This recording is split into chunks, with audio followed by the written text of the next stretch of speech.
Good morning students. आज हम आपके सामने क्लास 9th की मैथमेटिक्स की बुक स्टार्ट करेंगे, जिसमें लेसन नंबर 7 हमको स्टार्ट करना है और इस लेसन का नाम है ट्रायंगल।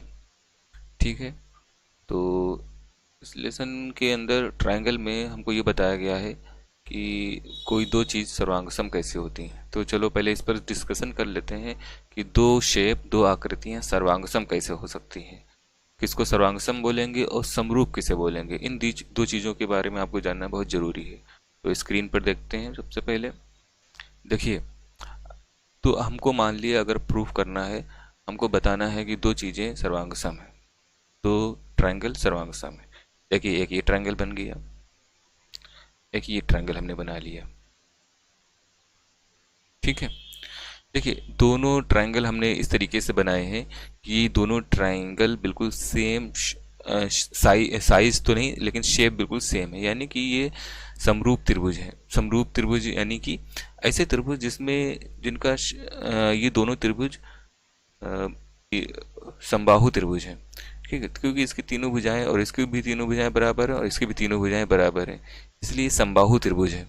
ठीक है, इन समबाहु त्रिभुजों की खास बात भाई ये होगी कि अगर हम एक त्रिभुज को उठाकर, इस त्रिभुज को इसके ऊपर उठाकर रखना चाहें, तो क्या ये इसके ऊपर पूरा का पूरा कवर कर रहा है? देखिए, ये पूरा का पूरा इसके ऊपर नहीं आ पा रहा है, ये छोटा है और ये बड़ा है। लेकिन छोटा बड़ा होने के साथ साथ में एक बात इसमें खास बात है कि ये अगर समबाहु है तो ये भी समबाहु है। इसकी अगर तीनों भुजाएं बराबर है तो इसकी भी तीनों भुजाएं बराबर है। ठीक है, तो इनको हम समरूप त्रिभुज कहेंगे कि क्योंकि इनका रूप सेम है, समान है, रूप समान है, इसलिए इनको समरूप त्रिभुज कहेंगे। ठीक है, अगर दो आकृतियां सर्वांगसम कब होगी? देखिए, इसी त्रिभुज का आकार हम अगर इसी के आकार की तरीके से कर दें और इसके ऊपर इसको रख दें। ठीक है, थोड़ा ये बड़ा हो रहा है ये।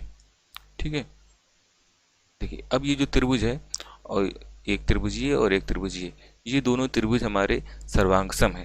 क्यों सर्वांगसम है? क्योंकि इसकी सभी भुजाएं इस वाली त्रिभुज की सभी भुजाओं के बराबर है। देखिए, ठीक है, जब पूरा का पूरा एक आकृति दूसरी आकृति के ऊपर छा जाए, पूरी की पूरी उसके ऊपर आ जाए, तो हम कहेंगे कि दोनों ये आकृतियां क्या है? सर्वांगसम है, कॉन्ग्रेंट है। और कॉन्ग्रेंसी का निशान देखिए क्या लगाते हैं, एक बराबर का निशान लगाते हैं और इसके ऊपर इस तरीके से ये निशान बनाते हैं, तो ये कॉन्ग्रेंसी का निशान है। दो ट्रायंगल ये कॉन्ग्रेंट हो गए। ठीक है, कब कॉन्ग्रेंट होंगे? जब एक ट्रायंगल दूसरे ट्रायंगल के ऊपर पूरा का पूरा छा जाए, पूरा का पूरा उसको कवर कर ले। तब ये पूरा का पूरा कवर कर लेगा एक ट्रायंगल। ये ट्रायंगल इस ट्रायंगल के ऊपर आ जाएगा, तो आप देखेंगे कि ये जो इसकी साइड है वो इसकी इस साइड के बराबर है, ये साइड जो है ये इसकी साइड के बराबर है, ये साइड जो है वो इस साइड के बराबर है। साथ साथ में आप ये भी देखेंगे कि ये एंगल इस ट्रायंगल का, ये एंगल इस वाले ट्रायंगल के इस एंगल के बराबर होगा। ठीक है, ये वाला एंगल इस वाले एंगल के बराबर होगा और इस वाले ट्रायंगल का ये एंगल इस ट्रायंगल के बराबर होगा। ठीक है, ये अगर 1 है तो ये भी 1 होगा, अगर ये 2 है तो ये भी 2 होगा। यानी कि किसी दो चीज़ों में, दो शेप्स में अगर कोई दोनों शेप सर्वांगसम है, तो पहले त्रिभुज की तीनों चीज़ें दूसरी त्रिभुज की तीनों चीज़ों के बराबर भी होंगी, और तीनों चीज़ों का मतलब है तीनों साइडें बराबर भी होंगी और तीनों एंगल भी, सारे एंगल भी एक दूसरे के बराबर होंगे। ए बी के बराबर होगा, ये वाला एंगल ये वाले एंगल के बराबर होगा, ये वाला एंगल इस वाले एंगल के बराबर होगा। तो इस तरीके से ये सर्वांगसम आकृतियां होती हैं। ठीक है, अब हम अपने क्वेश्चन की तरफ आ जाते हैं। अपने क्वेश्चन की तरफ बढ़ने से पहले एक बात ये भी बता दें हम कि क्वेश्चन नंबर 1, हाँ, क्वेश्चन नंबर 1 की तरफ बढ़ने से पहले हम ये भी आपको बता दें कि दो त्रिभुज सर्वांगसम तब होते हैं जब उनकी तीन चीज़ें दूसरे वाले ट्रायंगल की तीन चीज़ों के बराबर हो जाएं। तीन चीज़ों में क्या क्या हो सकता है? तीन चीज़ों में भुजा भुजा भुजा हो सकती हैं, कि तीनों पहली त्रिभुज की भुजा भुजा भुजा दूसरी त्रिभुज की भुजा भुजा भुजा के बराबर हो, या तो ये हो सकता है कि एस ए एस हो सकता है। ठीक है, भुजा एंगल, भुजा एंगल और भुजा यानी कि भुजा कोण भुजा, साइड एंगल साइड, या फिर ऐसे हो सकता है एंगल एंगल साइड, कोण कोण भुजा यानी कि पहली त्रिभुज की दो कोण दूसरे त्रिभुज के दो कोण के बराबर है और पहली त्रिभुज की एक भुजा दूसरी त्रिभुज की भुजा के बराबर है। ठीक है, तो इस तरीके से एक और होती है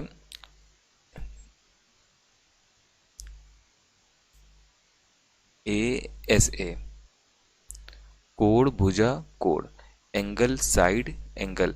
ये सर्वांग समता होती है कि अगर कोण भुजा कोण बराबर है किसी दूसरे त्रिभुज के कोण भुजा कोण के बराबर है तो वो दोनों त्रिभुज क्या होंगे, सर्वांगसम हो जाएंगे। अगर दो त्रिभुज सर्वांगसम हो जाते हैं तो क्या हम कहते हैं कि देखिए ये एंगल इस एंगल के बराबर, एक साइड इस साइड के बराबर, ये वाला एंगल इस वाले एंगल के बराबर, तो हम क्या कहेंगे, दोनों त्रिभुज क्या है, सर्वांगसम त्रिभुज है। ठीक है, तो अब अपने क्वेश्चन की तरफ हम आगे बढ़ते हैं। हमारा क्वेश्चन ये है कि चतुर्भुज ए सी बी डी, ये चतुर्भुज बना हुआ है ए सी बी डी, चतुर्भुज ए बी सी डी में ए सी बराबर है ए डी, क्या चीज बराबर है, ए सी। ये ए सी किसके बराबर है, ए डी के बराबर है, ये ए डी बना हुआ है। ठीक है, ये ए डी और ये ए सी, ये दोनों बराबर है, ए सी और ये ए डी क्वेश्चन में दिया गया है बराबर इक्वल है। ठीक है, और आगे देखिए क्या दिया गया है, और ए बी कोण ए को समद्विभाजित करता है। जो ये लाइन है, ये ए बी लाइन, जो ये लाइन है इस पूरे कोण को समद्विभाजित करता है, यानी कि दो बराबर भागों में बांटता है। जितना कोण ये होगा उतना ही कोण ये होगा, जितना ये होगा उतना ही ये कोण होगा। ठीक है, यानी कि ये भी क्वेश्चन में दिया गया है कि angle A is equal to angle B. ठीक है, हम इसको मान लेते हैं कि angle A is equal to angle B, ये बराबर दिया गया है क्वेश्चन में, एंगल ए और एंगल बी। क्यों बराबर है, क्योंकि ये जो ए बी वाली जो ये लाइन है, ये वाली लाइन इस पूरे एंगल ए, इस पूरे एंगल ए को, इस पूरे एंगल ए को दो बराबर भागों में बांट रही है। देखिए इसे, ये ऊपर वाला ए और नीचे वाला बी, ए और बी बराबर हो गए क्योंकि ये लाइन ए बी लाइन जो है इसको समद्विभाजित कर रही है। ठीक है, चलिए और क्या दिया गया क्वेश्चन में, दर्शाइए कि ट्रायंगल ए बी सी, जो ट्रायंगल ए बी सी और ए बी डी, ये दोनों ट्रायंगल क्या है, सर्वांगसम है। बीच में सर्वांगसमता का निशान लगा हुआ है, तो इनको हमको प्रूफ करना है सर्वांगसम है। ए बी सी ट्रायंगल कहाँ है, ये देखिए ए बी और सी, ये वाला ट्रायंगल। ठीक है, ए बी सी ये ऊपर वाला ट्रायंगल हो गया और नीचे वाला ए बी डी क्या हो गया, ए बी और डी, ये वाला ट्रायंगल हो गया। यानी कि इन दोनों ट्रायंगल को हमको क्या प्रूफ करना है, सर्वांगसम प्रूफ करना है। ठीक है, देखिए हम साफ साफ बना देते हैं कि ये ऊपर वाला ट्रायंगल में ए सी और नीचे वाले ट्रायंगल में ए डी बराबर है। तो देखिए हम इसको लिखते भी चलते हैं, ऊपर वाले ट्रायंगल में ए सी, नीचे वाले ट्रायंगल में ए डी के बराबर है। फिर देखिए इस ऊपर वाले ट्रायंगल में एंगल ए और नीचे वाले ट्रायंगल में एंगल बी, ये बराबर है, एंगल ए बराबर एंगल बी। फिर देखिए ऊपर वाले ट्रायंगल में ये जो ए बी लाइन है, ये यहाँ से यहाँ तक ए बी लाइन, ऊपर वाले ट्रायंगल में भी ए बी लाइन है और नीचे वाले ट्रायंगल में भी ए बी लाइन है, यानी कि कॉमन लाइन है ये, ए बी बराबर ए बी, ये क्या है, ये कॉमन लाइन। ठीक है, ये कॉमन लाइन हो गई, ये क्वेश्चन में दिया गया है, ये क्वेश्चन में दिया गया है, given this and also this is given. A C बराबर ए डी, ये भी क्वेश्चन में दिया गया है, angle A angle B equal है, ये भी क्वेश्चन में दिया गया है। क्योंकि डायरेक्टली ये नहीं दिया गया है, लेकिन ये बताया गया था कि ए बी लाइन इस पूरे एंगल का, इस पूरे कोण का समद्विभाजक यानी कि समान दो भागों में बांट रही है। ठीक है, तो अब देखिए तीन चीज़ें हमारे पास आ गई। ये देखिए तीन चीज़ें जब हमारे पास आ जाती हैं, कौन कौन सी तीन चीज़ें आ गई हैं? देखिए ये साइड आई है, एंगल आया है, और ये साइड आई है। तो साइड एंगल साइड, ये हमारे इस रूल का नाम हो गया साइड एंगल साइड सर्वांग समता से। लिखेंगे इस बात को, हम लिखेंगे भी कि SAS सर्वांग सर्वांग समता से दोनों ट्रायंगल क्या हो जाएंगे? ट्रायंगल ABC और ट्रायंगल ABD दोनों क्या हो गए? दोनों सर्वांग सम हो गए। देखिए दोनों सर्वांग सम हो गए। ठीक है, अब इसके बाद में, अब ये सर्वांग सम हो गई, यही बात हमको यहाँ बस प्रूफ करनी थी। देखिए ये लिखा हुआ है, दर्शाइए कि ABC और ABD सर्वांग सम है। तो तीन चीज़ें जब बराबर हो जाएंगी तब हम कहेंगे कि वो दो ट्रायंगल जो है वो सर्वांग सम है। ठीक है, इसमें क्वेश्चन में आगे ये भी कह रहा है कि BC और BD के बारे में आप क्या कह सकते हैं? BC और BD के बारे में आप क्या कह सकते हैं? तो चलिए इस चित्र की तरफ देखते हैं। BC कहाँ है, BD कहाँ है? BC ये है और BD ये है। देखिए हम जान गए हैं कि ऊपर वाला ट्रायंगल ये वाला ट्रायंगल और नीचे वाला ट्रायंगल ये वाला ट्रायंगल, दोनों ट्रायंगल क्या होंगे? सर्वांगसम हो चुके हैं। और हम जानते हैं कि अभी इससे पहले हमने भी एक्सप्लेन किया था कि सर्वांगसम चीज़ें जो होती हैं वो एक के ऊपर है, पूरी के ऊपर पूरी छा जाती हैं, आ जाती हैं। यानी कि ये वाली साइड जो है इसके कोरेस्पॉन्डिंग में होगी, और कोरेस्पॉन्डिंग जो चीज़ें होती हैं सर्वांगसम त्रिभुजों में वो क्या होती हैं? वो बराबर होती हैं, वो बराबर होती हैं। ठीक है, तो BC और BD के बारे में हम कह सकते हैं कि BC is equal to BD।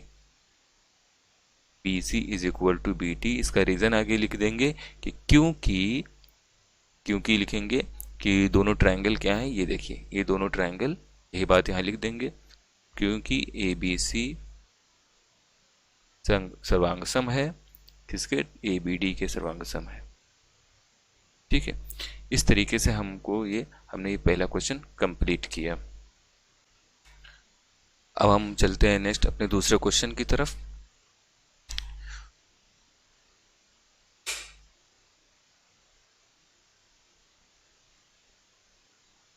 देखिए ये हमारा दूसरा क्वेश्चन है कि चतुर्भुज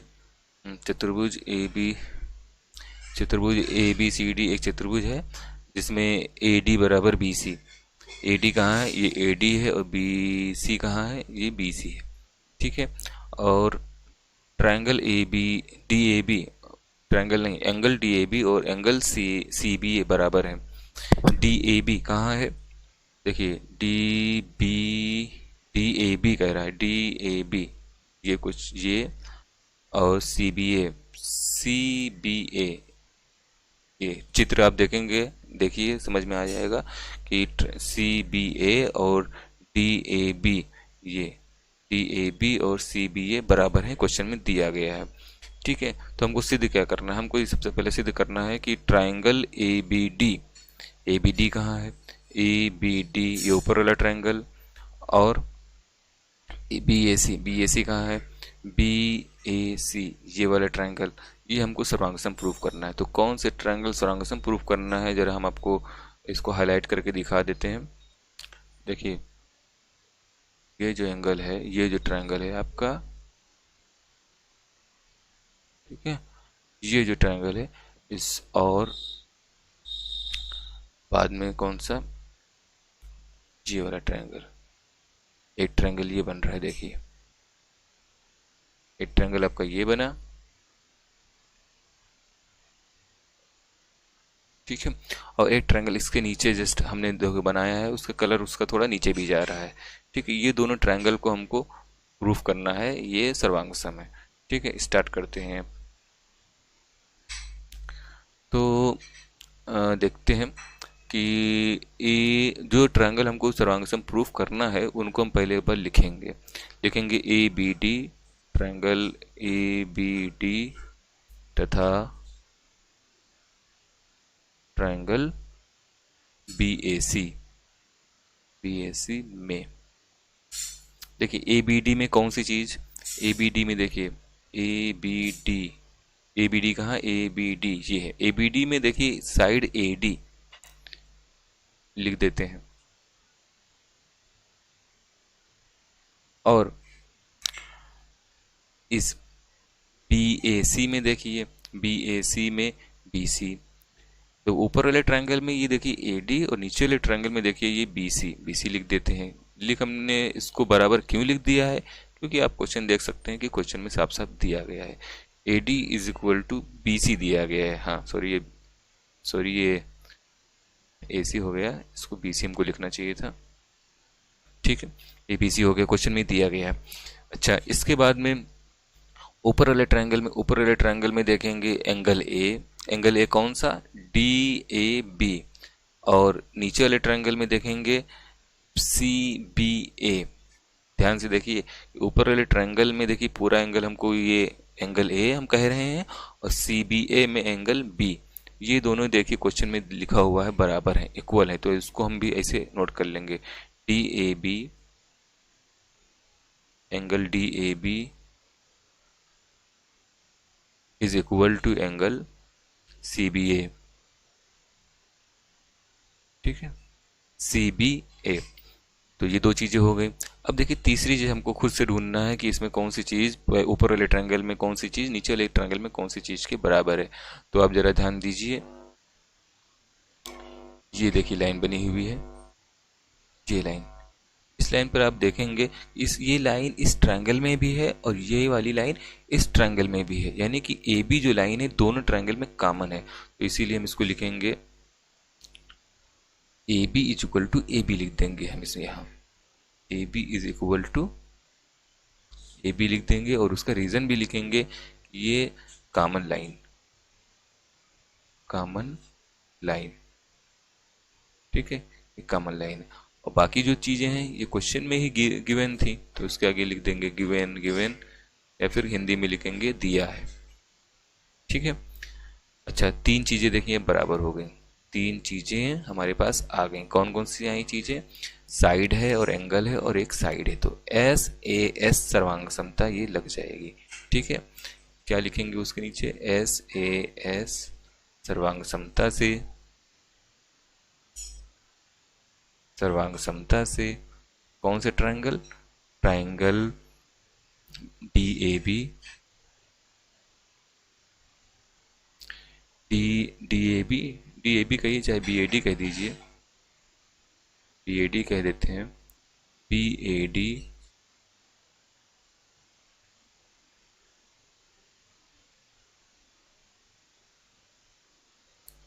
सर्वांगसम किसके है, ट्रायंगल BAC के सर्वांगसम हो गए। ठीक है, और यही हमको प्रूफ करना था।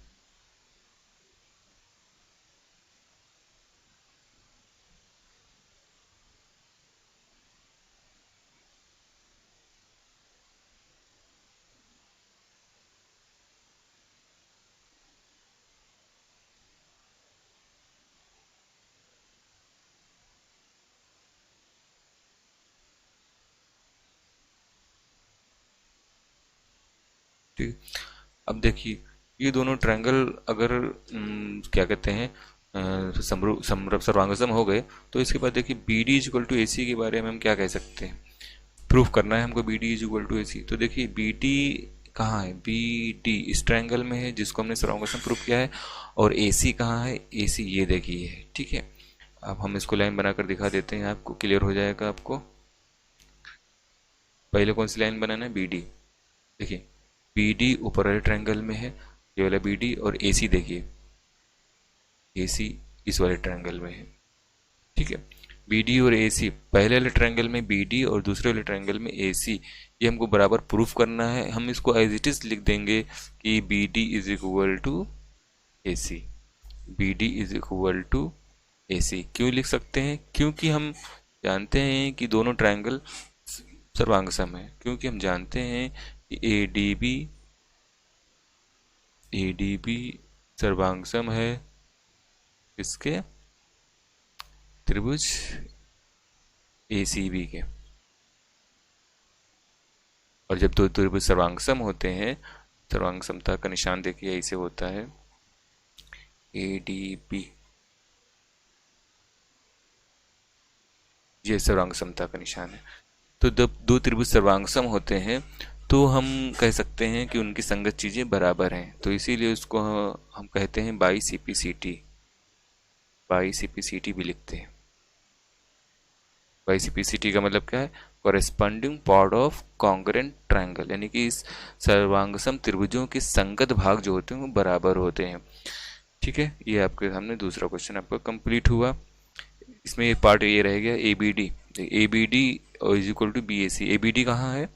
ए B D, A B D ये एंगल, और बी ए सी कहाँ है? बी ए सी, ये एंगल बराबर कह रहा है, प्रूफ करो। तो इसको एज इट इज लिख देंगे नीचे और लिख देंगे by C P C T. By C P C T का मतलब क्या होता है कि हम प्रूफ कर चुके हैं कि दो कॉन्ग्रेंट चीज़ें हैं तो उनकी संगत चीज़ें बराबर होती हैं। तो corresponding part of congruent triangle जो ये है, ये करस्पॉन्डिंग पार्ट ही है। देखिए ऊपर वाले ट्रायंगल में, ऊपर वाले ट्रायंगल में ये एंगल, ये वाला एंगल नहीं, ऊपर वाले ट्रायंगल में ये वाला एंगल आएगा और नीचे वाले ट्रायंगल में ये वाला एंगल आएगा, जो कि एक दूसरे के बराबर हो जाएंगे। क्यों? किस रूल से? उसी रूल से कि संगत चीजें बराबर होती हैं किसी ट्रायंगल में। ठीक है, ये आपके दो क्वेश्चंस कंप्लीट हो गए।